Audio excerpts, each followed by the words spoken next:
What's the biggest question or concern or strength or whatever coming out of spring ball? So we're going to start, I'm going to do this like really, really, really quick because I want to get a lot of teams in here.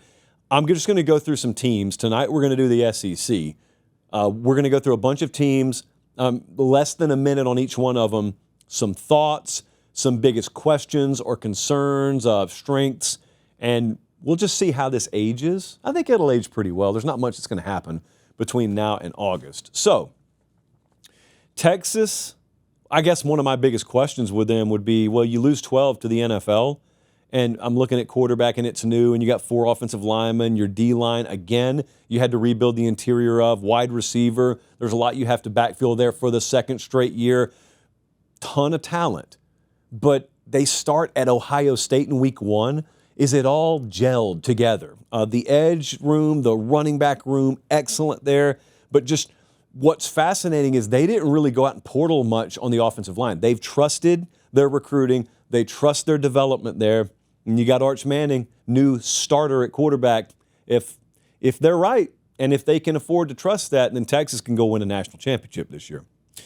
Next up, maybe, I don't want to say, do I want to label them this yet? I don't want to label them this yet. You know what? Save the labels. It's only May. Save the labels. Georgia just sent 13 guys to the NFL draft.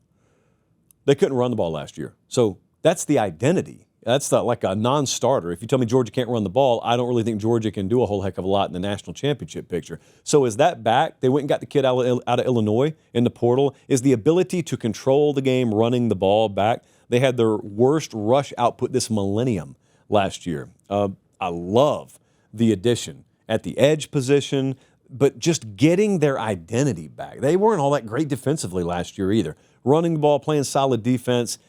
I just expect that with Georgia. So can I expect that this upcoming year? I don't know. They open against Marshall, so it's not like opening against Clemson last year. But that schedule ramps up pretty quick. They play Tennessee and Alabama in their first 4 games.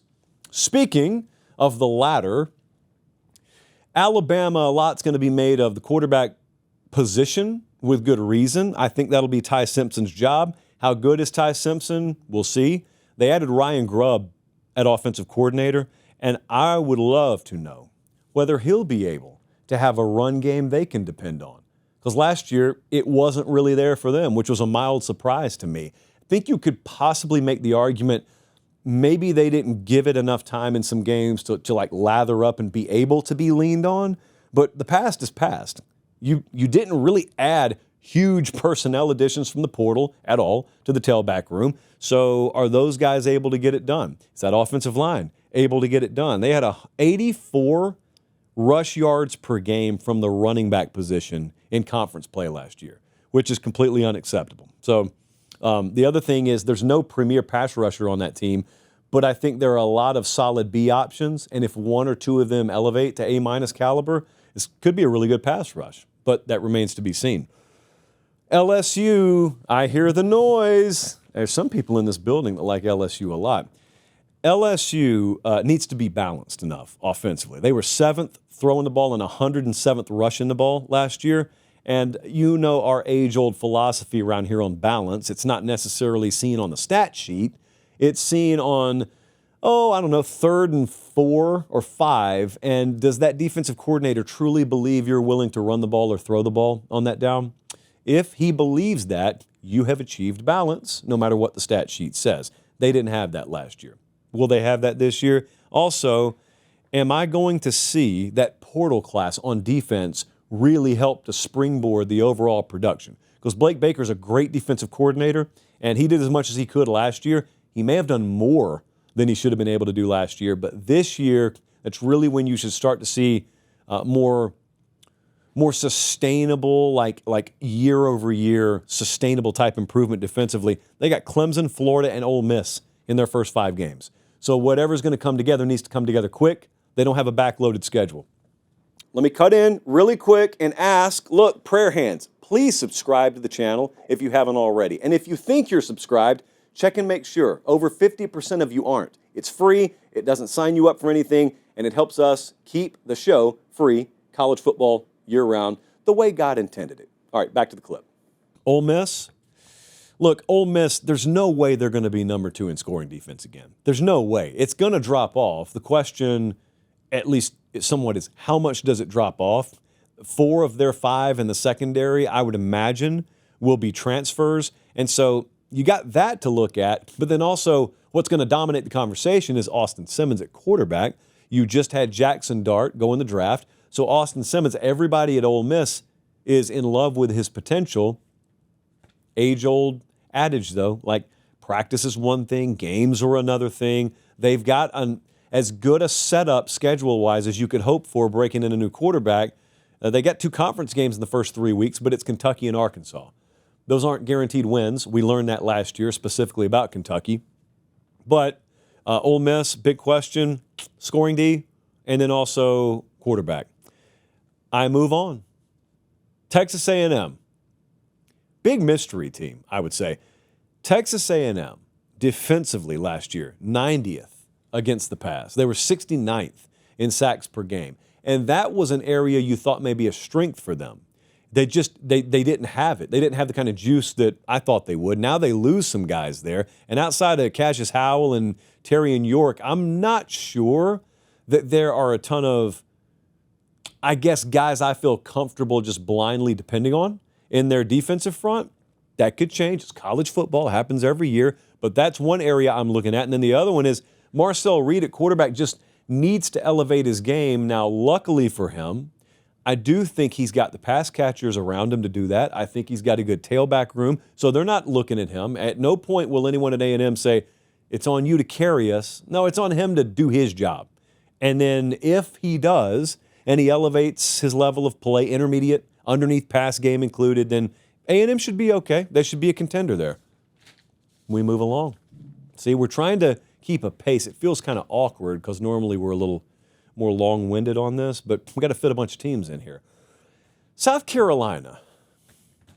South Carolina really didn't add anything at South Carolina, or, well, I want to restate that. South Carolina didn't really add anything at wide receiver in the portal, and I very much expected them to, because it's an area of big need for them. And I just wonder, with the guys they have in-house there, can they help Sellers enough? Lenore Sellers, quarterback. You know, he's the kind of guy who you're looking at, face of that team. You're going to expect him to take a big leap this year, but is that cast of talent around him to help that happen? They did not have a wide receiver over 400 yards last year. They lost 4 offensive linemen to the draft as well. Like, South Carolina was sneaky loaded last year, and now this year, we'll see. Again, it's college football, so there are always unknown commodities in spring, summer, fall that end up coming on the scene big time and even surprising the local fan base. I'm just saying it's got to happen for South Carolina this year. What about health at Florida? Health. We always want a healthy team. DJ Lagway's health is by 10 miles the biggest focal point around Florida, but everyone's been talking about that. If DJ Lagway is healthy at quarterback, this is one of the teams in the country that truly does have top 10 offensive and defensive potential.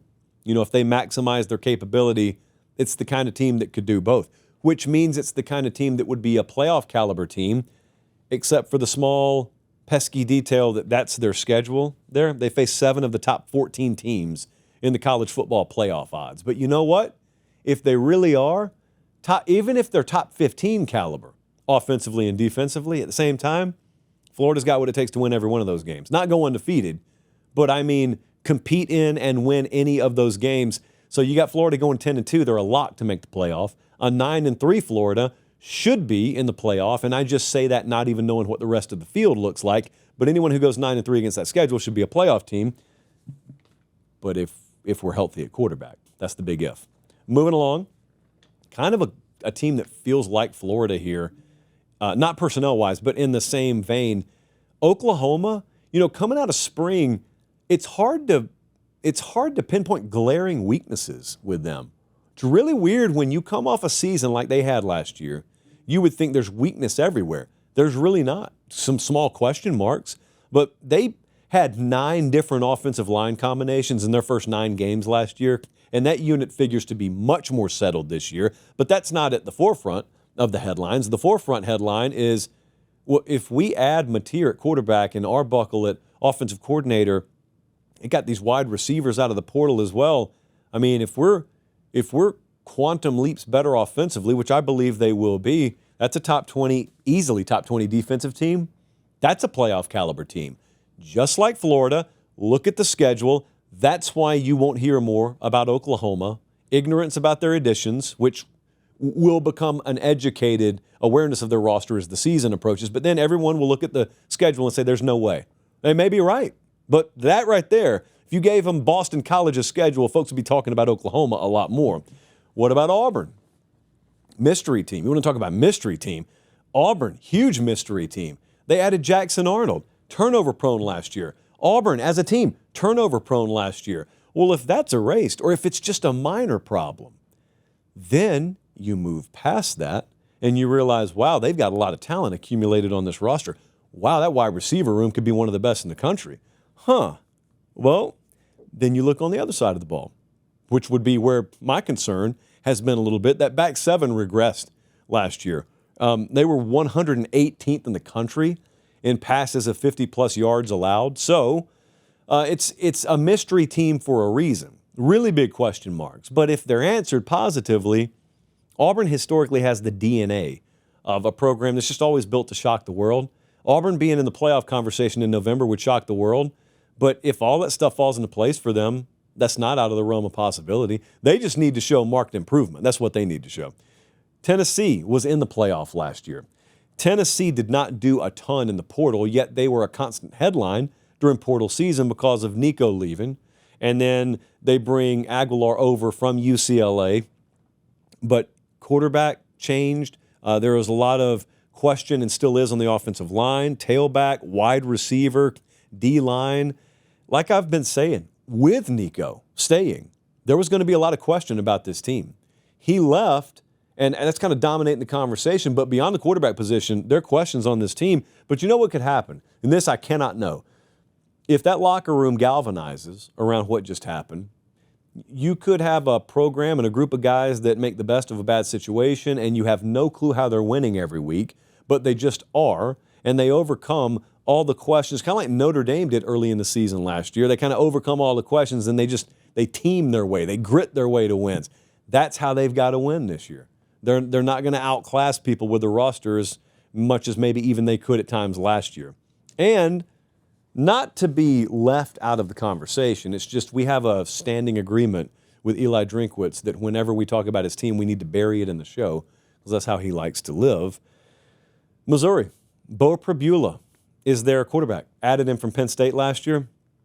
New wide receivers. Are they going to mesh? They got a workable schedule, but are they going to mesh? The top 25 defense, and they are top 5 in defensive returning production. So although you're another year removed from losing your defensive coordinator and Kevin Peoples left as well, but you got a good unit there overall. And so, as usual, if we get good, like scrappy defensive play and we pair that with an emerging quarterback and some new additions at wide receiver, it's like the Missouri story every year. They'll be right back there again playing meaningful conference football in November. So those are just some snapshot type looks at teams coming out of the SEC. We'll do the other conferences coming up, Confri, plural of conference.